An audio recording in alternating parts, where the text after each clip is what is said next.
पण अध्यक्ष महाराज मग अर्धा तास तरी होणार आहे की नाही? म्हणजे आम्ही सकाळपासून होतो, मग थांबायचं की नाही थांबायचं?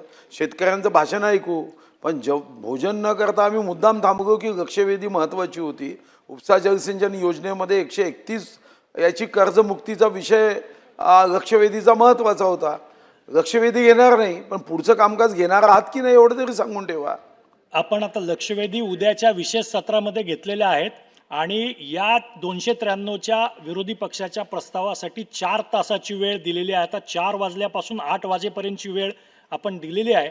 4 तास ते कामकाज होईल. त्यानंतर पुढे कामकाज आपण अध्यक्षांच्या ह्यांनी वाढवूयात. आपण करूयात ना मुनगंटीवार साहेब, करूयात आपण ते. नाना पटोले साहेब म्हणाले की एखादा मंत्री असं म्हणू शकत नाही मी मागणी करते, ते सरकार आहे. तसं तुम्ही अध्यक्ष आहात, तुम्ही का असं विचार करता की मी अध्यक्षांना 4 तासाची चर्चा आता आपण नाही सांगून द्या ना. त्याच्यापेक्षा अर्धा तास घेऊ नका, 4 तास नाही 8 तास आपण ही चर्चा करू, त्याच्यावरही भाषण देऊ ना. पण आता तुम्ही स्पष्ट सांगा, नाही तर मग पुन्हा व्यपगत करून टाकता. उद्या घ्या अर्धा तास. व्यपगत होणार नाही.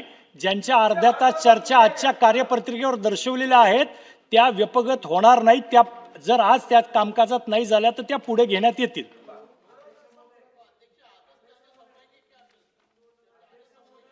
आजच्या चर्चेसाठी 4 तासाचा वेळ देण्यात आलेला आहे. जर सर्व सदस्यांची अनुमती असेल तर तो वेळ सुद्धा वाढवण्यात येईल. आपली सरकारची चर्चा करायची तयारी आहे. रात्र किती झाली तरी चर्चा करू, उद्याही चर्चा करू.